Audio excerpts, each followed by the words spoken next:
Okay, I've started on the framing now of the couch. So I'm gonna have to raise up the entire frame essentially of the couch here by 2 inches, and that's what these extra 2x2 boards are for. So you kind of see what, I get an idea what that's gonna do. It's gonna raise basically the entire top portion of the frame up by roughly 2 more inches, giving that extra height needed to allow the Delta 3 Ultra unit, a battery unit, to fit in here. I did place it in here a little bit ago, and it will absolutely fit. It's just right at the top of one of these extra 2x2s, so it will fit.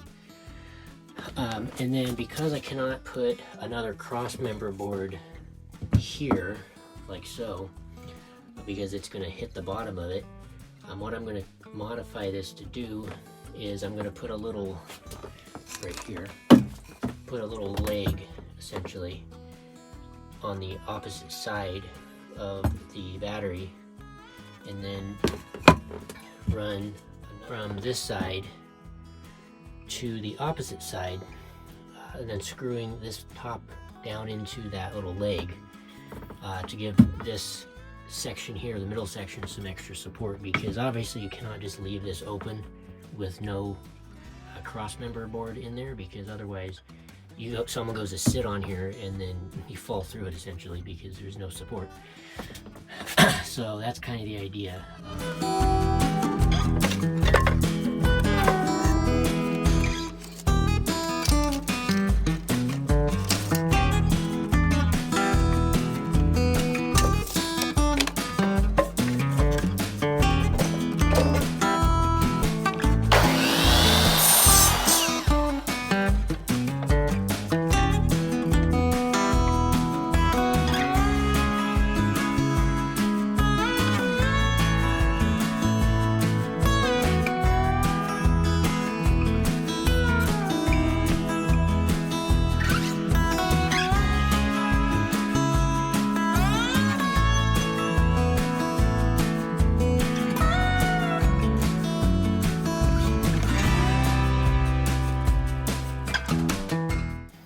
Okay, so this is basically where we're at now.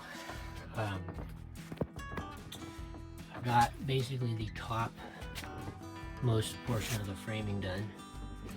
As you see all the way around. It's not screwed down yet. I still have to do that. But this is just kind of a layout to make sure the template is going to fit. And so far it does look to be good. So we got this one here in the middle, one on the edge, both sides, and one on the back corner or back edge there. Again, like I said, once I have all this nailed down and the battery itself is sitting here, then I will do the cross member board for the support. Anyway, so now it's a matter of getting everything screwed down. We're getting there, we're coming along. I decided to end up going with finishing nails. I was going to initially do staples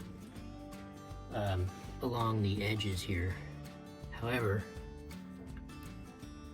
that ended up being kind of not feasible, and I thought that might end up causing to not be very structurally sound. My thought initially was to put some, little 2-inch screws in here. However, because of this 1x2 board being so thin, that most likely would have split the wood in some form. So I wanted to avoid that as much as possible. So that I opted to go with 2-inch finishing nails. As you see, that's actually working pretty well. It's going in pretty nicely all the way around. And it's kind of holding it all in nicely. So I'm going to continue on.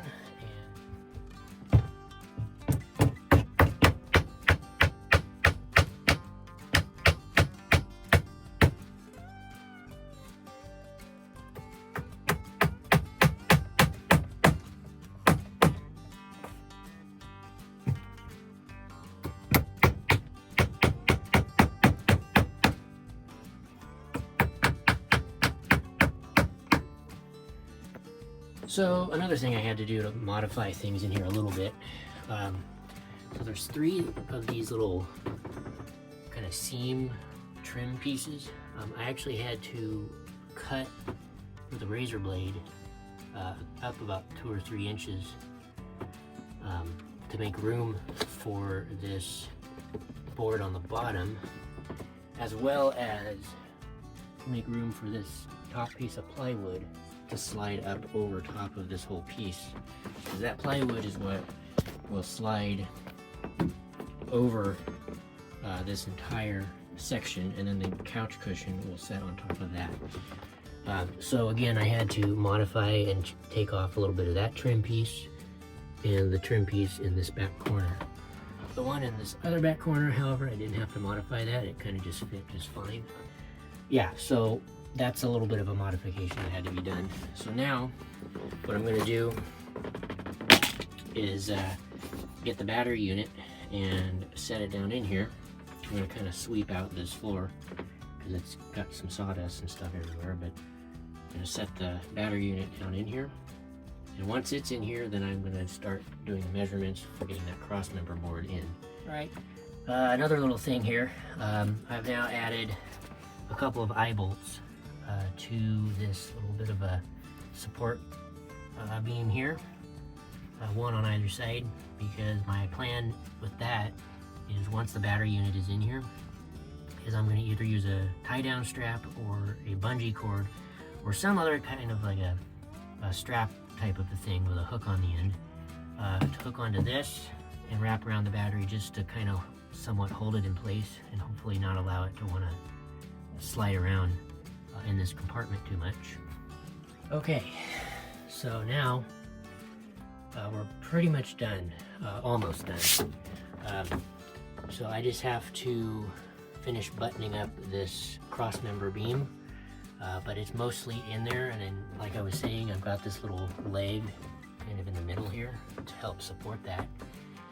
And then if I need more support, I could later put another beam from here across to this one, kind of this way horizontally, to again just add a little bit more support if needed. But I think that this should be completely fine for this application.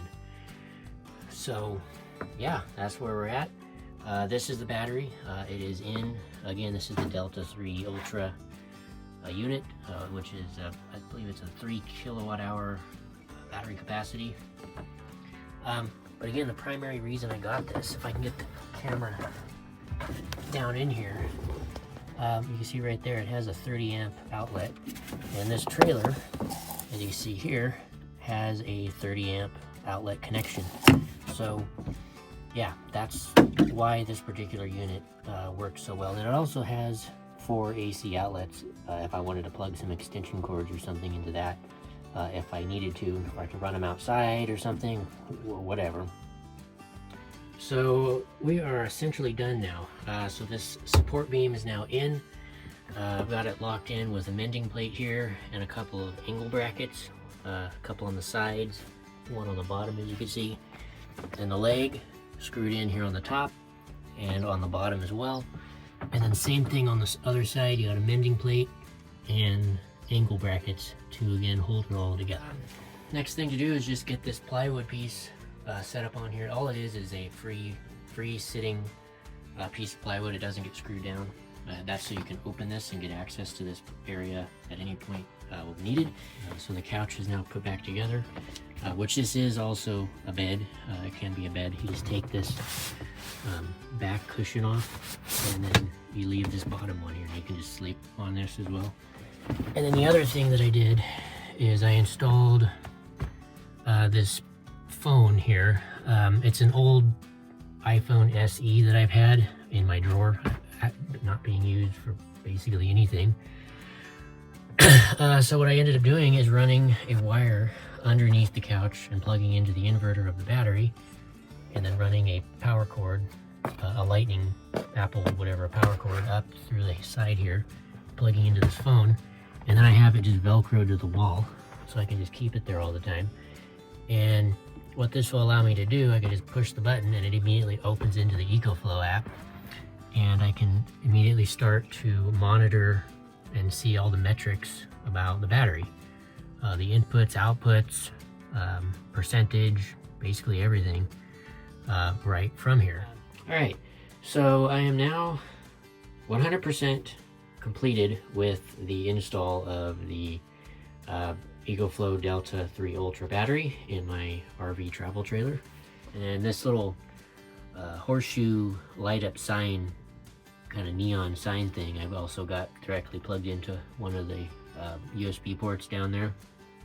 So that can be powered from it, just as a little accent lighting, which is neat. So, and then another thing power related that I did connecting to the battery is down here. I installed this 12 volt outlet plug right there that basically is just an extension of the 12 volt outlet that is on the back of the battery or the power station. And essentially what this is doing is it's providing full 12 volt power. I think it's up to 120 watts. Correct me if I'm wrong. To this plug, so I can plug in a 12 volt fridge or some other 12 volt accessory, or charge a phone or something directly off of that if I wanted. But that is under here. If I lift up the couch, it's kind of hard to get in here. You can kind of see it right there. It's drilled through the little wood board. And then I've got these 12 volt wires that are going over here. You can see right there running back here. And you can see right back there to the back of the power station to its 12 volt outlet port. And like I said, this is essentially just an extension. So it's a pigtail of a male 12 volt outlet plug spliced in and brought over here to this female 12 volt outlet plug. So it wasn't hard at all to install that. It was actually really simple, to be honest. Then the other thing that I had in here, the last thing, is I have this USB C extension cable essentially that's plugged into one of the USB C ports on the power station directly. It is running down here through that hole right there in that little box, and through that box it goes up, and then right there that metal plate is going to the outside port essentially, to the exterior of the trailer where this 30 amp cable or power cable used to go through. However, I've since not done that because again, I plug the 30 amp cable just directly into the power station and leave it like that all the time. And then the other end of the power station's power cable is also going through this little access panel to the outside, which I'll show here in just a second. And I'll show the reason why I did that. So let's go ahead and move to the outside real quick now. Okay, so we're outside now, and like I was saying, that little external port on the side here, I have these two wires coming through. This is the power cable for the actual power station if I want to charge it up via an AC connection. If I want to plug in an extension cord and go to shore power or plug in a generator, I can do that straight from here. And then that USB extension cable, like I was talking about, is also coming through this. And the reason I did that is so I can power my Starlink Mini without having to run this cable manually inside somehow every single time and plugging it into the battery pack or the power station. So I've just ran an extension through this little access panel on the exterior, and then I just plug the Starlink's USB C cable just directly into that. And then obviously when I'm not using these, I'll tuck them up in there to keep them out of the weather so they don't get weathered or corroded or something when it rains and whatnot. All right, and then here is what I ended up doing for the solar port. And apologies for how messy it is. I still got to clean up some of the sealant around here. But this is basically the final product of that particular port. And then here is what it looked like before doing the install. It was previously a TV cable input. And so I just kind of simply went ahead and removed that to make room for the solar port. And then, so what you can do is, it's actually pretty cool. It's watertight. It has a little gasket door, as you can see right here on it, that you can flip open. And basically that just keeps the moisture out when you're driving around or in the rain. And then once you have it open, you can just grab your XT60 cable that goes to your solar panel, and plug that directly into that port. And then here's the phone that is going to be showing the input wattage from the solar panel once I plug it in. But yeah, so here we go. You plug it in, and it's just as if you're plugging it directly into your particular power station. Just it's going through this extension port on the outside of the trailer. And then immediately, as you can see here, is the input wattage from the solar panel is now immediately being registered.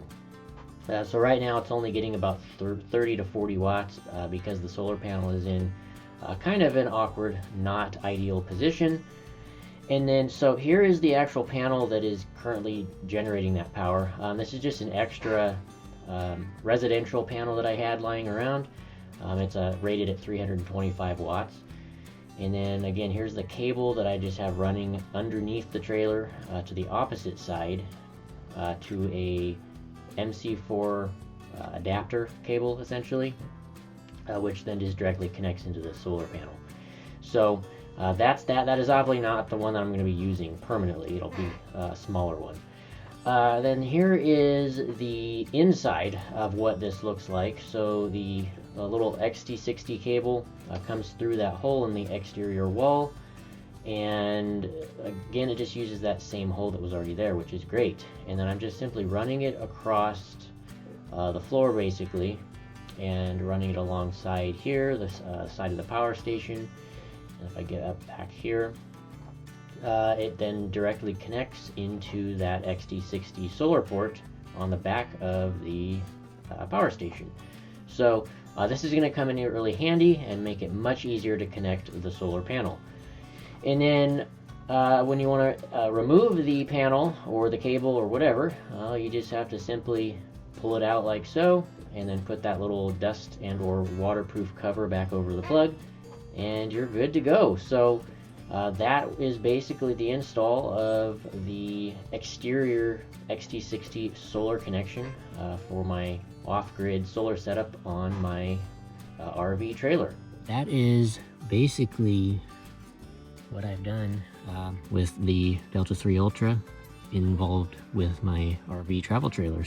Anyway, so yeah, hope you guys have enjoyed this video, and hope you thought it was pretty interesting, and yeah, I'll see you all in the next one.